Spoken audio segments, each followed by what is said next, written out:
Hello, hello, hello, and welcome back to another episode of The Shadow Side with Safrianna. I am so delighted to be here with you today for another guest conversation.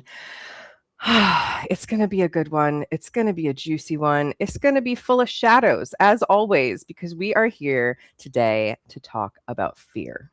So, my dear friend, would you be so kind as to introduce yourself? Yes. Hello, everybody. Safrianna, thanks for having me. My name's Kari. I am a speaker. I am the creator of the Personal Infrastructure Framework. I was a classroom teacher for 25 years at the high school level, got really burnt out on that, have spent the last 8 years really sort of building this framework that I didn't realize I was building until recently. So I'm single mom for most of my kids' life for 25 years. And now my day job is in property management so that I can support myself to do the work I love to do. Necessary. Yes. Necessary. Oh my Necessary. gosh. Yes. And I love that we have that public school teaching background in I common know. because that was one of the first things I was like, "Oh, I need to get to know Kari more Yeah, because we have some shared history." we do. We for sure do. Oh Yes. my gosh. I know. And just in case this is your first time meeting me, I'm Safrianna Luna, the Queer Spirit Guide. I'm a licensed trauma therapist. I am a transformational mentor. I do the Druidic Priestess thing. And I'm an author that writes in like 6 different genres. I am multi-passionate. Just keep it all available to yourself. Exactly. It was so funny back in the day when I got my blueprint done by my friend Red, and she goes, "Safrianna, you grab bagged everything, all of the gifts, all of the skills, all the things to the hobbies because you were afraid that you would miss something." Mhm. And that is our topic today is befriending our fear Yeah. and really getting to know this energy of fear. And I certainly fear that if I put one thing down, it's all going to Right? fall apart. Yes. So, Yeah. Kari, tell me a little bit about what's been coming up for you recently with fear, because we are in a lovely community together called the Mhm. Passionista Sisterhood, and we have very lovely conversations there. And you had Mhm. actually brought up fear as a topic, and I was like, let's talk about that. Yeah. So, what's coming up for you? So, like I mentioned in my introduction, I stepped away from teaching in 2018, 2019, and jumped into creating an online business with really no, vision, eh, with literally nothing. I was just like, "Yep, Yeah. I'm just gonna do that." And so it's been a big struggle for the last what are we coming up on, 8 years. And so when I finally got clarity recently, the framework finally earlier this spring, finally came together in a way that was just sort of that proverbial, the heavens sort of opened up and the angels were singing, and I was like, "Oh my god, this is it." And so I was so excited about that, and I got everything all put together, and then I hit that point that I personally often hit. I'm really great at the creation piece, I get it all inside me, and then I get it all out, and then I go, "Okay, but, now what?" And that's for me when fear kicks in, that moment of having to put it out there, and I think that that's very common, right, for a lot of us creatives, that moment that you have to put it out into the world and birth it into the world, it's like, "Oh my god, how is this gonna be received?" Yeah, that was my question was, is that for you a And I started visibility fear? Oh, the Mercury retrograde about it, lag is right? That's what happening. so it is absolutely happening. Um, what I realized in reflection is it was a fear of people who know me judging me on this level of "Oh, here she goes again," and, that piece. That's been huge for me this time around. I'm not afraid of the framework being out there. I'm afraid of the judgment from the people that I know. And I think the other thing that I've been thinking about and kinda getting ready for this conversation is realizing that that fear is being like we were talking about before we went live, it's trying to be a loyal friend and keep my previous identity intact. It's trying to help me, be who I've always been instead of allowing space for me to be who I am becoming. Yes, that juicy growth edge that's really, really hard because our systems are designed to keep us in our status quo. They're meant to keep us Mm, quote unquote safe. right, It's a myth, right? It's not really safe to stay stuck. right. But that's what our nervous system is used to. So our parts want to keep us there. And I think that fear is often that loyal friend, as you said, that is kind of like, hey, this is gonna like really expand you if you go through with this. You Mhm. okay with that? Like maybe Yeah, let's go back here. yeah, yeah, right? And it's hard to befriend that and be okay with the friend that is trying to drag you backwards, it feels like sometimes. So Right. what softened you around this recent experience? Because, I got to experience one of your personal infrastructure workshops because you were brave enough to put it out there, Mhm. and face that fear of judgment. And I thought it was very illuminating. And I mean, I walked away going, oh my gosh, I think it was called like schedule, Cal calendar calendar colonization is the one that you sat and calendar shook your head. colonization. Oh, yeah. It was like, Yeah. oh my gosh. And my fear there is like the fear of if I don't fill my calendar, I'm going to miss out on something, or I'm not going to serve someone, or I Mhm. wasn't nice by allowing that networking appointment to get scheduled, or whatever it might be. And Right. that's my fear also of what other people might think if I'm Yeah. not available now that I realize it. So, we've got a really foundational fear of what other people think, how they judge Mhm. us, especially people in our personal lives. Like, Yeah. what's the difference there for you between like the fear of people that are already in your personal life versus the Mhm. stranger? I think it comes back to your my identity, right? Like, if I meet somebody new and to be perfectly clear, putting that workshop into the community that we're in, I had no fears about that. I knew that everybody in that community was gonna support the hell out of me. Um, but that's because they know this version of me. And so it's really that identity piece of like, if somebody's first introduction to me is as the speaker that I know I am, the expert in personal infrastructure that I know I am, if that's somebody's first introduction to me, great. The fear is my loved ones who always want the best for me, always, always, always. I know that in my soul, but that's not who they know me as. And so it's calling into question their perception of who I am and the identity of who I am with them. And not to make this all about personal infrastructure, but that's the whole idea is like it's the foundation and our identity is our foundation. And so it's calling into question that, like, but that's not who I am anymore. And they don't see that. Yeah, that goes back to that status quo, Yeah. right? And I would say 70% or more of the work that I do with clients is in the realms of people pleasing. It's in the realms of Mhm. codependency and the way that we Yep. shrink ourselves Yep. because of our loved ones also have a status quo that they have established of who they think we are. Correct. And it can be really challenging and so fear provoking to step into a new iteration or a new version of yourself that they're not used to. Because like for me, that fear turns into disappointment almost. Yeah. Right? Because they have like that they know as your status quo with them is serving them in a certain capacity, right? And if I'm all of a sudden shifting who I am, who I'm becoming, does that I'm thinking like from their perspectives, does that mean I'm not going to be available to them in the same capacity I was before? And for me, yeah, that might mean that. But that's also then hard for them to sort of accept, and so there's that fear of, like, am I letting my family down? Am I letting my friends down?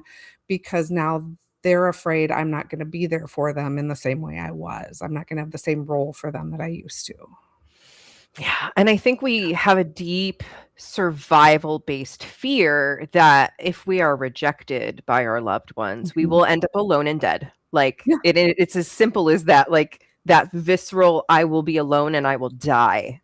And so, I think that we we will adopt other people's patterns. And I'm wondering if you are willing to just give like sort of the 30,000-foot view of the personal infrastructure and those Sure. pillars so that we Yeah. can kind of think about them in terms of, oh no, I'm too afraid to embrace that. Like, got to push that Right. away.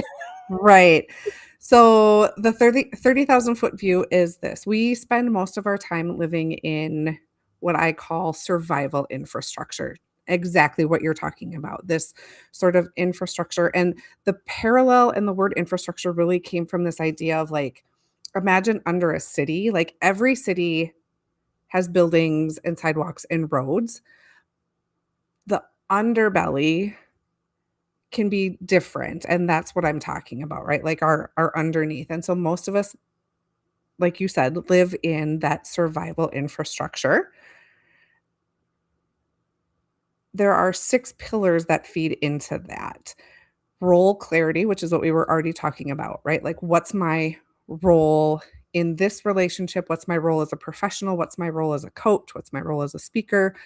Um, Decision filters, like how we decide to say yes or no. So like you mentioned already, like saying yes or no to someone, like, is that mean if I say no because I don't want to fill my calendar, right?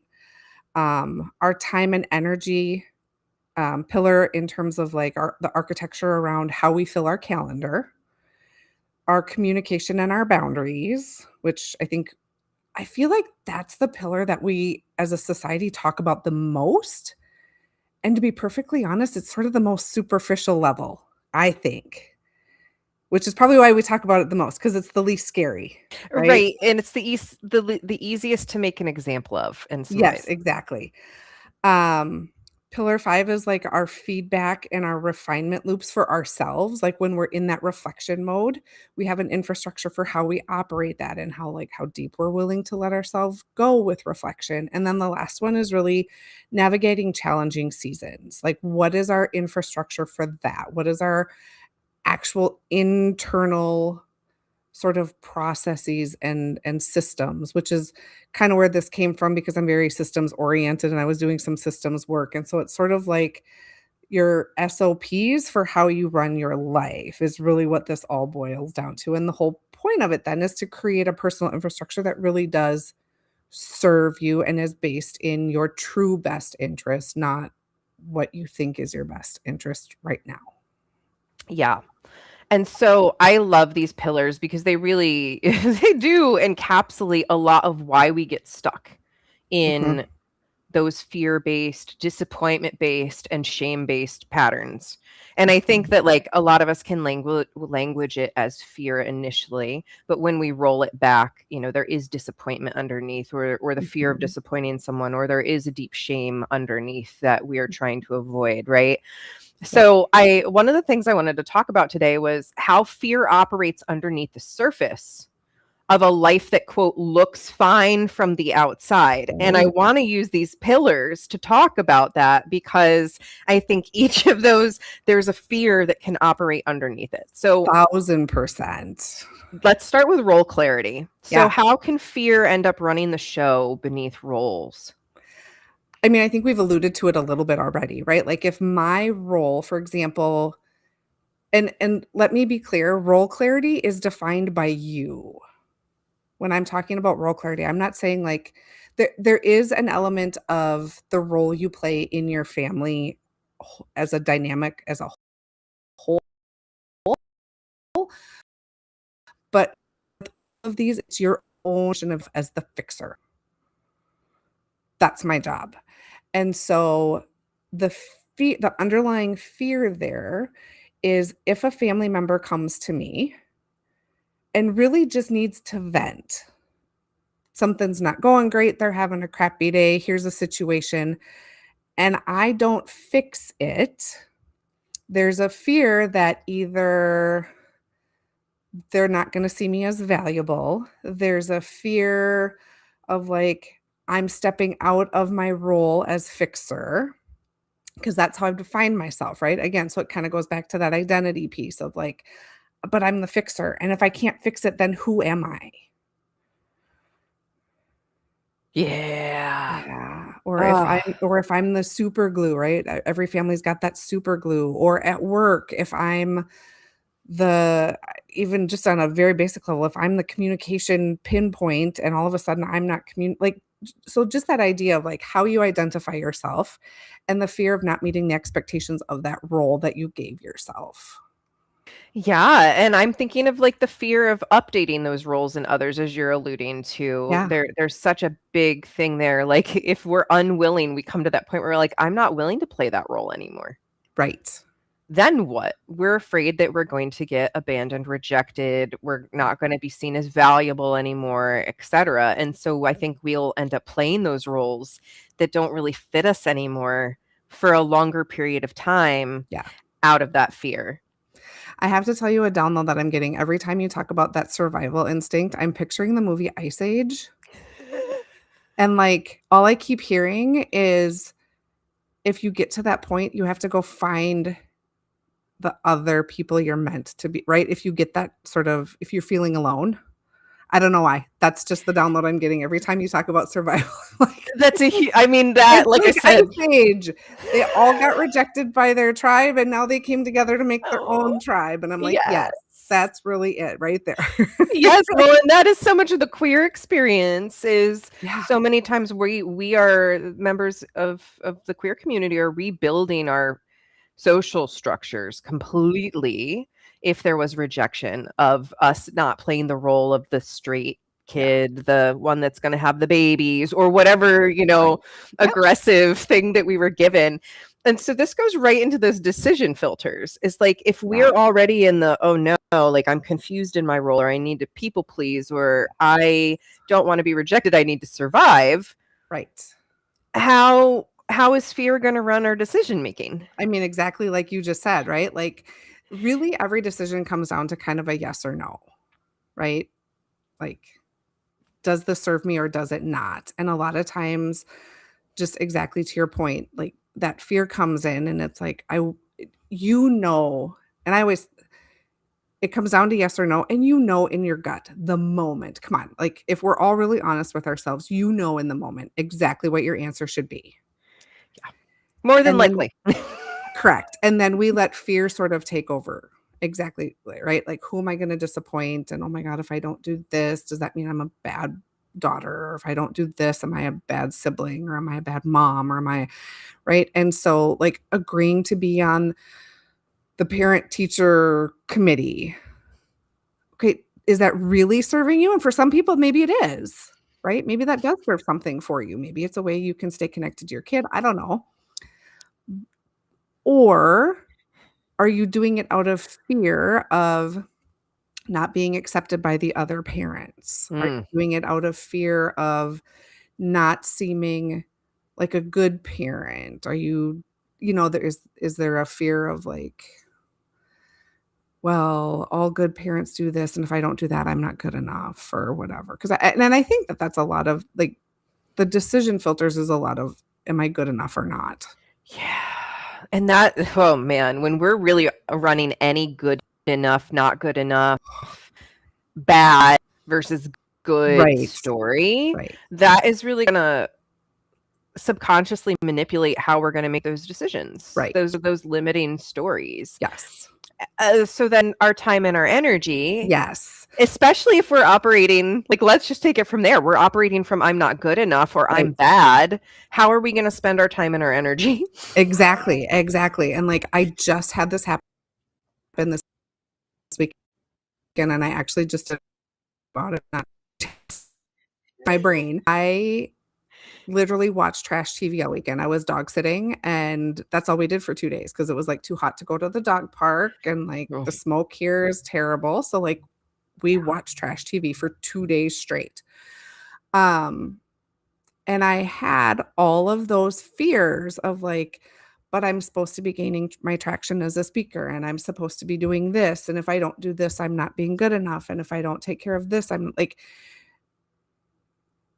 there's the fear. If I don't fill my calendar with all of the if you're a business owner, for example, if I don't fill it with all of the business building activities, I'm not a good enough business owner. right. If I don't fill my as a coach, if I don't fill my calendar with client calls, I'm not a good enough coach. And so we fill and we fill and we fill. And then the other thing then loops back to the role clarity is like, for example, in my day job, I keep blocks of time available on my calendar for me to get my actual work done. And the second a customer comes in or the second a colleague comes over and says, "Hey, can you XYZ?" I will fill my personal block because it's my role to fix. So, like, all these pillars are so intertwined. And it's, again, it just goes back to that fear of like, well, if I don't put them in my calendar, they're going to get mad at me and I'm not fulfilling my role. And yeah. Yeah. Oh my She goes, gosh. yes. Yeah. And like as you were talking about that, I was just thinking about, yeah, over here right now, I'm like, oh, if I'm not filling my free time with marketing, I'm not trying hard enough to make money and I'm a failure of a business owner and what am I doing? And blah, blah, blah, Yes. right? It gets really going in all of this. And the fear of money survival, right? I think that that makes sense. But that people pleasy, I've had that same pattern of, oh, someone needs a crisis session. Well, I had this bookmark to work on my book today, but it's just my book. So yeah, we can have a crisis session, that kind of stuff. Like, which usually stems from fear of disappointing someone, fear of not being of service, or fear of not making money, right? Like those sort of core things. Right? Like in your brain, that what did you call it? What kind of session is it? Crisis session. Yeah. That crisis session is direct income, right? Mhm. Writing your book is not. And so, Sure right, ain't. again, it goes back to that fear of having enough and survival and Yeah. Yeah. um, Oh, whenever people are like, what do you actually want to do with your life? I'm like, write books, write my books, write my yeah, books. But the fear says there's no, well, I mean, fear and reality say there's no way you can do that until you have built the infrastructure where your books are selling. correct. And then you can be a writer. But until then, right? Yeah, Oh yeah, my yeah. gosh. And thus the gripping. So the boundaries piece goes right in with this schedule too, because 1,000%. and then the communication, I think a lot with our decision and our roles. Yes. But where does fear come in that you see with communication and boundaries? For me personally, the fear is not being heard correctly. Mm. That's my fear in communication, and also just not being heard, period, because I've spent a good chunk of my life feeling like my voice wasn't heard, and so for me, a lot of times, I don't communicate boundaries because I'm like, "Well, they're not gonna hear me anyways." Mm. And so then what's the point of like, the fear of putting myself out there to just get rejected? Mm. I'm Yeah, gonna that what's communicate the this point? right, I'm gonna communicate this clear boundary. They're just gonna break it anyways, so, like, it's just not worth it. That's my personal one. But I think a lot of times, again, it just is gonna loop back to what we've talked about, just that fear of, like, how am I being perceived? Am I gonna be shunned if I communicate a clear boundary? And I have to say, I've been better at this one lately, and I've been finding the words to communicate clearly of, like, "I love you, but here's my boundary." And it's crazy how well it serves you when you do that. It is. It's a little bonkers. What? What? How could that possibly work? It goes back to what you were saying too when you were getting that download earlier of like, if you are standing in the truth of who you are and your people are not meeting you there, it's time for new people. And I think that that is, in our communication and boundaries, we're always going to be messy. We're human. We are so messy when it comes to communication and boundaries sometimes. But it is about Yes. us having the safety with others to be messy and Yes. to have the rupture and repair. But that means being brave enough and moving through the fear to try to have the hard conversation or draw the boundary to see if someone can actually meet you there. And I know that that's like a And I whole was other just gonna fear. say, I think the other piece of the fear too is, like, if that's not someone if you're afraid like, there are some people where I will just communicate clearly, and I give 0 fucks if they're in my I shouldn't say if they're going to choose to walk away, that's on them. I mean, that's Yeah. probably a better way to put it. There are other people in my life that I am terrified would walk away. right? Mhm. Like certain family members where I'm like, I want to be clear and communicate with you, but also like I don't want you to leave me. And Yeah. so navigating that fear as well is like, I love you and I want you here. I want you in my inner circle, but I do have boundaries. And like I said, craziest thing, it actually kind of works. Mhm. The It people that love usually you does. kind of go, "Oh, okay."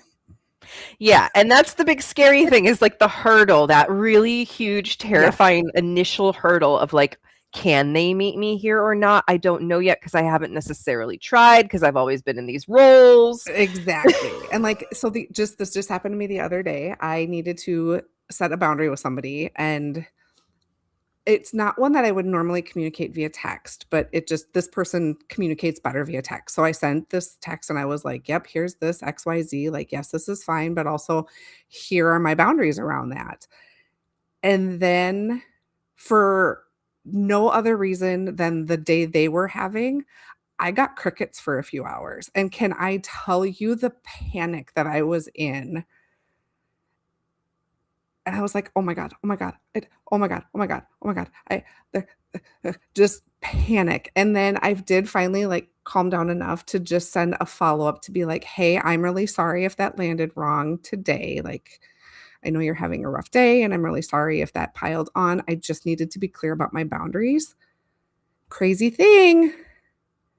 Yeah, it was a lot, but I needed it, and I love you. Wow. Crazy. Wow. Yes, Your and that people will hear you. That's my takeaway. Take nothing away. Your people will hear you. yes. But, like, I lived in that just like, "Oh my god." And I think that's the Yes. biggest thing, right? There are just certain people that were like, "Please don't leave me." Right. Then that's Yeah. attachment. That is Well, attachment, exactly. and that's Yes. that's that's human survival stuff, no shame. Right. Um, as you were talking about that, I was thinking about more communication fears that we have, and I feel like my fear is similar to yours, but it's the fear of being misunderstood in my Mhm. communication. Yes. But this piece about technology and the ability to, like, text message each other and get an instantaneous response back has created an extra fear for us that was Mhm. not there 25 years ago, right? Right. Right. And that fear is, why are they not responding right away? Why am I not getting the Yeah. instant, And feedback? really, it actually served us well because I guarantee 100% the person was literally just reflecting on what I said. Yeah. So, like, it served as a great tool because I think sometimes when you're in face-to-face communication, you don't have that luxury of, like, I need a beat to process what you're telling me, and texting gives you that, but then there is on the receiving end, there's, like, this lag of, like, "Oh my god, they're ghosting Ugh. me, and now it's over, and I Yeah. wrecked the whole thing." Yeah. Well, and let's normalize even in the in-person communications being like, wow, thank you for sharing all of that with me, and I need a moment to chew on it before I can Yes, respond, because that's the right? other, I think that we need to work on that with our communication and Yes. boundaries, because we fear if we don't resolve the communication right then, right there, that it's not gonna get resolved. Yes. But Yes. sometimes that's better for us to walk Right? away and come back than Yes, let me try just to like resolve you it. said, like, let me just chew on this a bit, Yeah. wrap my head around it, and come up with a clear response. Yeah. Yeah. So I'm really curious about the feedback and refinement loops because, I think of my experience as a therapist and as a guide. And I think about how a lot of people, when it comes to going within and like exploring their shadows and reflecting on Mhm. them, they're terrified of what they might find there. And that part to me actually boggles me because I'm like, Thousand. but Like, it's already oh, there. right, right. And so it's just I mean, in the work that I do, it's about creating a structure around that, right? And so Mhm. I think my only thought on that is having a process for looking at your shadow so that you can hear kind of like we were just talking about in terms of communication, like how are you communicating with yourself? How are you receiving the downloads you get while you're reflecting, whether, if you're journaling and something comes out on the page and you're like, "Ooh, okay, got to sit with that for a minute." And like you said, like, are you allowing that in and using it as a tool? rather Mhm. than just like tucking it away and not acknowledging it. And I think part of the fear behind it is like, then I have to acknowledge that I'm not perfect. Oh, we struggle with perfectionism as a society, I think. We do, right? And I think, I know you kinda know the old adage of, like, people are mirrors for us, and when you acknowledge that somebody's behavior that's not desirable for you and you're reflecting on it and you're going, "Oh, I don't like that because it's something I don't like in myself." Mhm. And, like, sitting there and admitting that, that's really hard to say, "Ooh, I don't like that." Yeah. But it doesn't have to be hard because then you go, "Okay, well, what about it? Where does that come from? Why do I do that? And how if I don't like it, how can I change it?" Yes. The there's a really old story from my life coming in about this, back when I was a public school teacher, which has been a hot minute for me. There was a teacher, she's actually, I think she was like a math specialist, and every time she would be in a room, I would have almost like a fear response that she was there, like, "Ugh, I'm scared to be seen by her." And I realized down the line, like, the way that she showed up would really rub me the wrong way, and I'd be like, "Oh my gosh, she's so bold, she's so direct, she's so this and she's so that." And then I reflected and I went, "Oh, that's because that's I can be that when I stand in my power and be the directly pointing things out." And now I do that all the time, but this was decade or more ago when I was this little shrunk up, scared Do thing. you think that part of it goes back to, like, what we're talking about role identity in terms of, like, "Ooh, if I acknowledge that, that's gonna change who I am and what my role is," and so, again, there's that other underlying fear of, like, if I own that dark part of myself or that shadow part of myself or that thing that maybe it's not really dark, but it's just something I don't care for, I have to then become a different person, or it challenges who I've been. Maybe that's the way I wanna word that. It challenges who I've been. Yes, and I think a lot, in this feedback and refinement loops about, I'm gonna get political for a moment. Yep. There's a certain group in the political sphere right now who absolutely will not look at facts. They will not look at facts. They will not look at facts. And I have realized that that is because the fear of then having to own all of that prior history of, oh shit, I didn't look at the facts here, here, and here. And I was like asserting this really dangerous, quote Yeah. unquote, reality that was not reality at all. And I see that here too, like to really look, even if I'm looking at a tender part of myself and I'm like, oh yeah, I've been avoiding that. I've been not acknowledging that. That is Mhm. now opening me up to say, okay, well, am I going to acknowledge and not avoid it anymore? Or am I going to Right. dig that hole deeper? And I think when we get into our fear sometimes of that exposure or that like needing to take ownership, that can really get us worked up. Yeah, right? And I think exposure, that's a great word. Like, if I acknowledge that, I think there's a fear of exposing it to the world, but it doesn't have to be that. You can expose it to yourself, work on it, reflect on it, heal it, do what you have to do, and decide, is this a part of myself that I do wanna expose to the world, or is this just something I need for myself? Yeah.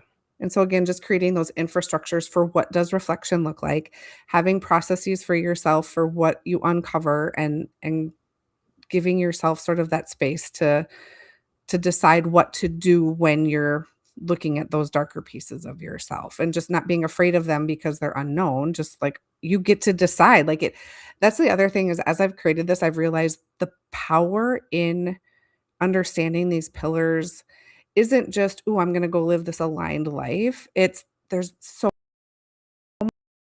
much power in it, do so much choice with your calendar now. You get to choose what you do with those shadow pieces as you expose them. You get to choose what your role is, but you need clarity on all those things, and you need processes for how you determine all of those things.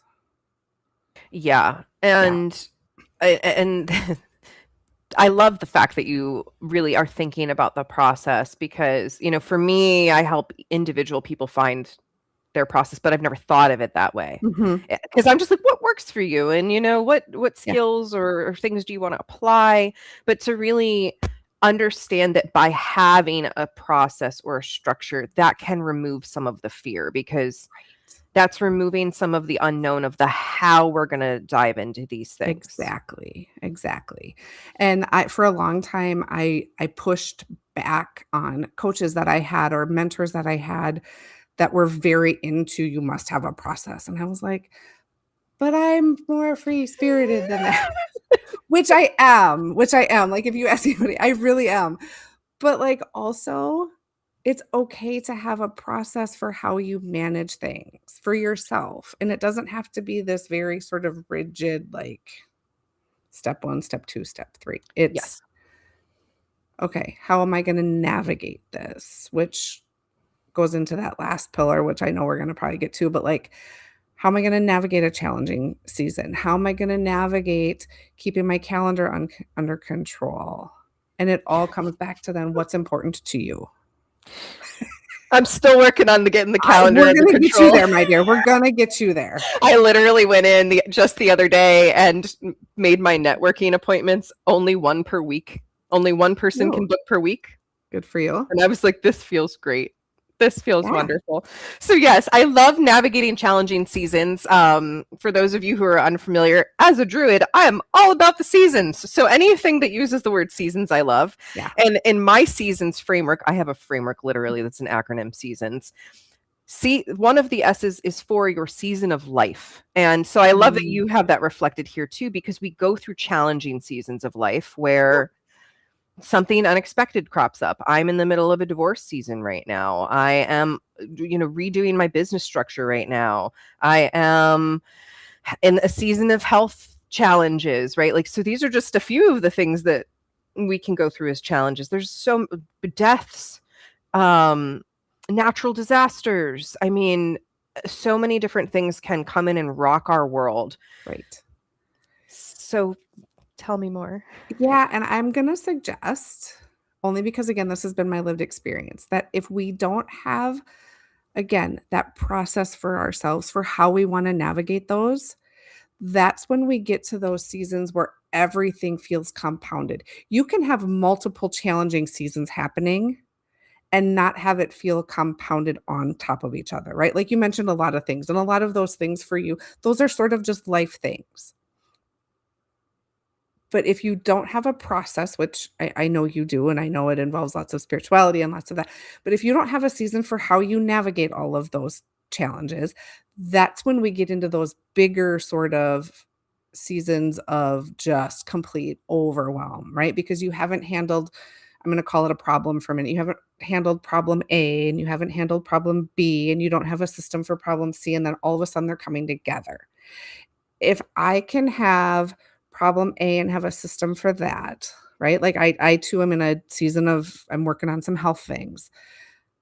I need to have a system for that because if I just sort of hope that it fixes itself,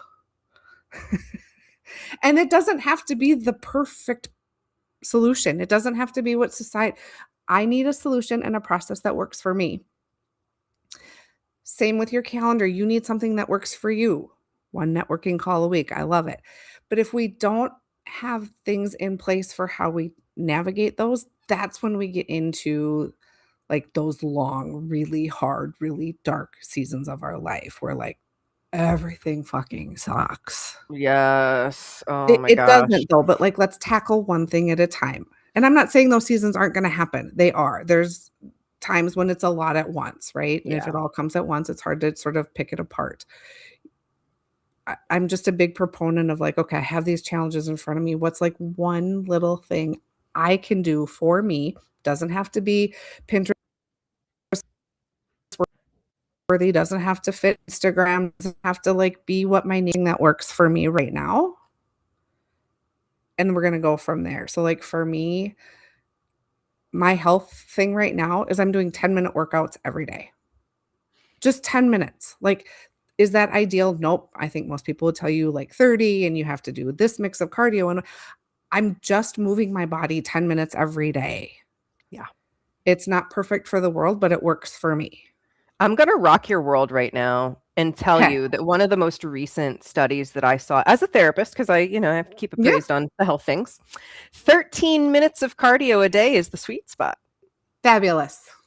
So you're right that you are so close. You go one more song, you're golden, right? Yeah. Yes. But I love, Perfect. this is one of those things that you've said again and again that I really want to highlight, because I have the same exact view, is the structure and the process is different for you from every Yes. other person. There is no one size fits all. So stop trying to do it everybody else's way and figure out what works for you. From the moment I got into the online space and started doing some of this, one of my messages that has been consistent is there is a reason everybody else's 10 easy steps to XYZ don't work for you. There's a reason. They weren't designed for you. They don't have your personal infrastructure in mind. They don't have your lived experience in mind. So you take steps 2 and 4 and you leave the rest. And then you go to somebody. There's a reason your neighbor was able to do 75 hard and lose 50 pounds and you can't. Yeah. There's a reason David Ramsey's 10 easy steps worked for him and got created. That doesn't mean they're right for you. Yeah. It drives me crazy, and so, like, you just have to stop. I can go look at somebody else's framework, and I can say, "Okay, that's really cool, and that's really cool," and I can integrate that, and that's the thing, you have to find what works and integrate it into your lived experience, your infrastructure. Yes. Yeah, Yeah, and I love that word integration, right? yeah, Because that's as we're coming to the end of our time today, I want to talk about what it means to interrupt these patterns that the fear has yeah, built rather than just push through them. right, And that means building something that is really authentic for us, not like be inspired by other people. I have a lot of people who are in my world who follow me on Substack or on my newsletter, and they'll tell me like, oh my gosh, that thing that you're going through that you shared, that inspired me, and I'm going to try this. And I'm like, bravo, right? Like their own version. Like we can inspire other people, but we can't. Like what I like about my framework and your framework with the infrastructure is they're flexible, and each yes, category is just like a what does this mean in your own life, not a go apply this rigid application to what you're doing. It's right, look within, it's question. So yes, what does yeah, it mean to interrupt these patterns? yeah, and I think that word interrupt is the most important one. I think you have to catch yourself. So, um, I this framework came from a moment. This is sort of the origin story of the personal infrastructure framework, if you will. Yeah. I don't remember if it was the solstice or what it was, but I was in the shower, like, just doing some cleansing during I don't know, I was cleansing for something, and as I was standing there, I literally said out loud, and I don't even know where it came from, but I was thinking about something I was living in, and all of a sudden out loud came, "But that's not really yours to carry." And I went, "Holy shit," and, like, I still get chills when I think about that, like, I was like, "Oh my god," and so that phrase is my interrupting phrase for everything. When I'm in that moment of, should I add this extra client call to my calendar? Should I add this podcast interview to my calendar? Should I put this, should I go do this thing or that thing or whatever? Is it mine to carry? When that family member comes to me and wants help, what part of their situation is mine to carry? In this moment, for me, it's just to care, like, just to hear them. That's what's mine to carry. It's not mine to carry their emotions about it. I don't have to carry the responsibility of finding a resolution. And so for me, that's my interrupter. And I think the key is we all have to find our own. And I wish I had like a perfect answer for I know I shared for her, that is also her interrupter. But just finding like that key phrase or that key something where you're in that moment, like there was something that interrupted you to make you decide to only put one networking space on your calendar every week. Right. Something interrupted it. You probably had a week recently where you had like 5 or 6 and we're like, "Oh my god, this is too many." It was the fact that the person who had rescheduled the networking stood me up again, and I was like, I Oh, I diverted my whole writing morning to make space for this, and I yeah, have trouble task switching as an ADHD yeah, person, and so I was in business mode, and I could have been in writing mode, and I was like, "Why am I opening all of this time and space for people who, yeah. like," and it was just a very clear moment. But yeah, like, the interruption for me often, I think, is this something I really care about? Mm, Because I think that fear is often sometimes fear is a signal of like, "Hey, to survive, don't go towards that." correct. And that is like what fear is supposed to be, I think, is a survival mechanism of, "Oh, that's dangerous, run away." Correct. But we live in a modern society where we have manufactured all kinds of artificial problems. Yes. And I think that a lot of my fear is that I care about something so deeply that I'm Mm, worried about judgment or what people are going to yep, think, or are they going to be satisfied? Like my book right yes. now, my big fear is, are my readers that read the first book going to be happy with the second book? Ooh. And then that fear is like running the show in the background of me trying to write the book. So yeah, what Mhm. is your fear signal trying to get your attention for? For me, it's, do Right. I care about this or not? For you, it's, is this mine to carry or not? Yes, For everybody else, that fear is going to be a different kind of signal for you. 1000%. I know another one for me is because 'cause I'm a big avoider, and so when I catch myself, again, it's, "Okay, why am I avoiding this?" Right? And Mhm. so it really does all start with that moment of acknowledgement of, like, and it can be little things, like taking out the trash, like, "Why are you avoiding that?" There's something unpleasant about it, so let's just acknowledge it, get the trash taken out, and you know what I mean? Like, some of the most mundane things, but that's triggering for something in you. So, like, stop it and then reflect on it and figure it out and then come up with something later. Like, there's a Yeah. process then after the fact, but, like, the first step is to just acknowledge and interrupt, whatever that looks Yes. like for you. Yes. So that is a perfect segue to one of the last questions I wanted to make sure we covered, which is, Okay. what is the difference between awareness of the fear Mm. and actually redesigning our relationship to it? Because it's one thing to acknowledge that it's there. It is. What's the next part? I think so. I really think that awareness takes on a big job because the Mhm. more you start to become aware of it, you see the pattern, and then you start really thinking, "Okay, what isn't working?" And so then the next question is, "Now what?" Right? Right. So I've acknowledged it. Okay, now what? What do you want differently? Right? So, like, I know I'm gonna use you, like, calendar colonization. I know that that's just been a big thing on your brain. Okay, so you've acknowledged that that's a thing.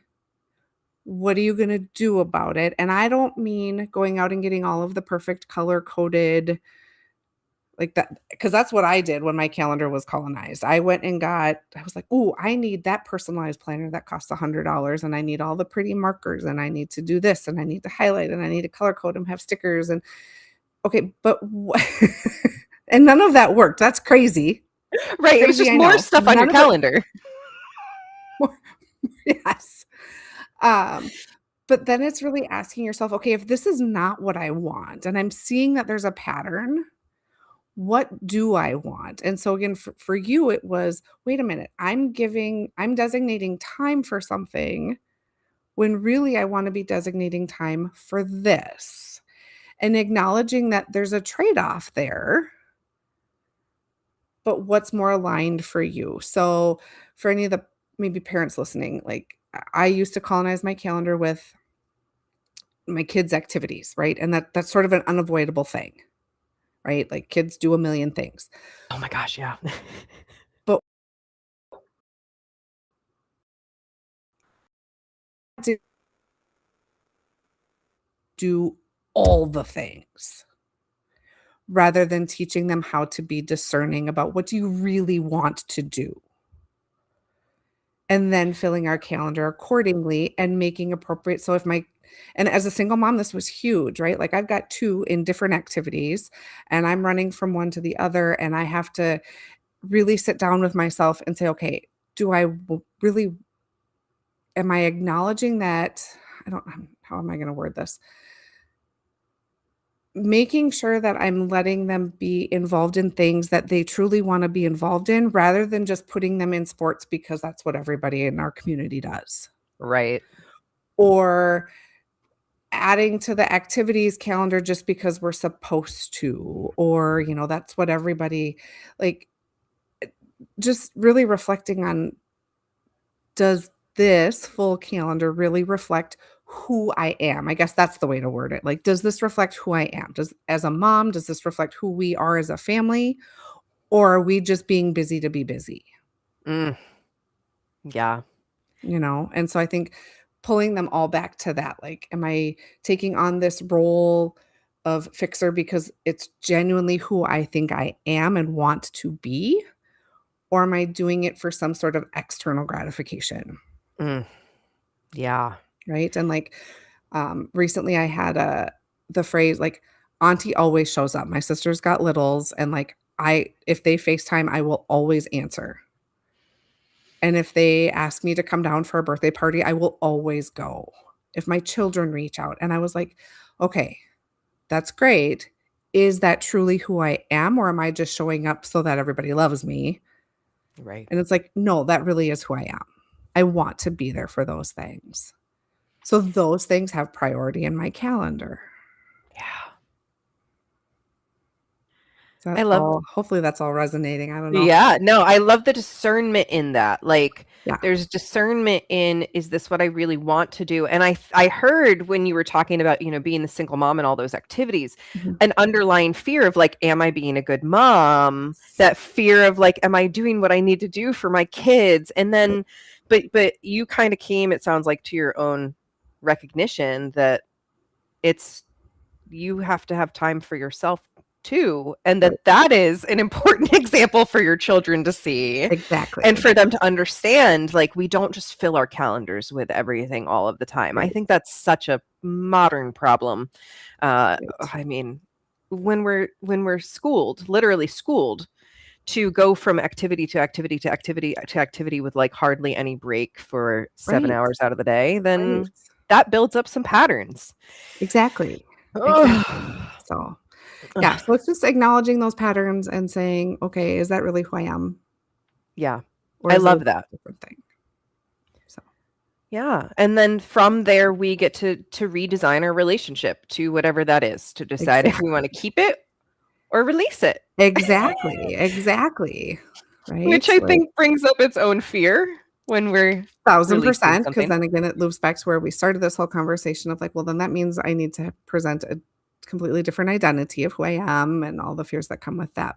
But if it's always based in your infrastructure, who you are, how you want the underbelly of your life functioning, if you're always circling back to that, everything around you is going to start to create, like, your external world is going to mirror your internal. Yeah, They're going to become aligned. Those two things will mirror each other. yeah. Yeah. So, on our topic today of Yeah. befriending our fear, is there Oof. anything you would like to leave our listeners with on advice for befriending your fear or how you have learned to be in better relationship with your fear? I will say for me, I have a phrase now, which is I sweat because I care. Ooh, I love that. And that has really helped me befriend that scared part of me because that scared part of me absolutely is the one sweating. Yeah. And I'm like, oh, again, for me, fear is often a signal that I do deeply care about something and I want to do something with it. So that's, I sweat because I care. That's how I have befriended my fear. I love that. I think I am befriending mine in a way of, like, coming at it from curiosity.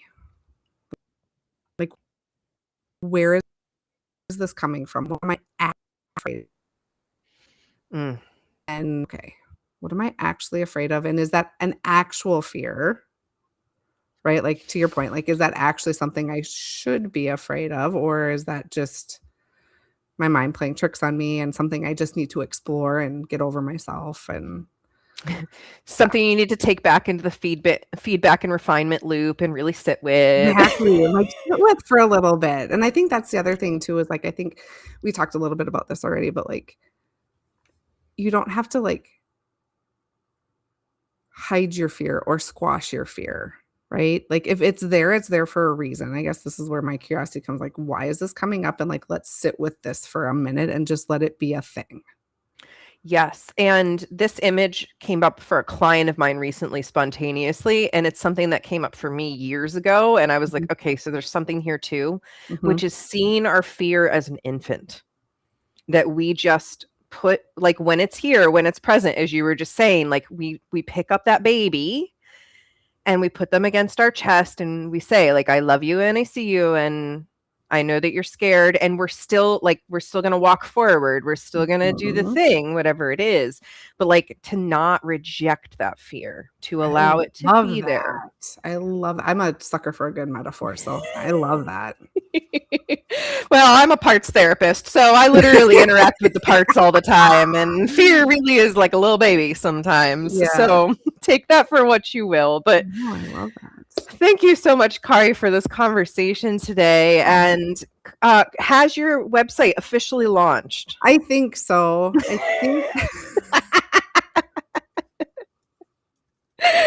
Oh, I love it. I'm going to I think look so.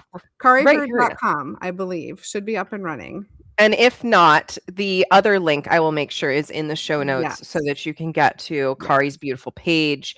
I think Incredible work. there's just a lag. KariHurd.com goes down when I make updates, and then there's, like, a lag for when it, like, Comes back refreshes up. as Yeah. well, but yeah, All the KariHurd.com. website stuff. Yeah, like, and viewers, if you go, I know some of the links aren't quite working properly, but just go check things out, and if you can drop my email in the show notes too, that's the easiest way to get a hold of me right now. Perfect. So email Kari Yeah. or check out her website. Everything will be Or in the show DMs on notes. LinkedIn is great too. Yeah, oh my gosh. Get in the DMs, have a conversation, Yeah. go check out the personal infrastructure. I think it's a really, really powerful tool and framework to Mhm. view life from some different angles. Yeah, So thank you. thank you, thank you, thank Been you, a my labor of friend. love, but I'm glad we're here, and thank you for being my first podcast back in the podcast world.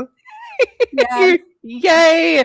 And here's to many more conversations. So Yes, I'll come back anytime. amazing. All right, my friends. Well, Okay. I hope that this has been another informative and inspirational episode of The Shadow Side. I love you all so much, and I see you, I believe in you, and I'm cheering you on. Whether you can use support from me or from Kari or anyone out there, like, be brave and move through the fear to get the help that you need, because we can't do everything alone. So until next time, my friends, bye for now.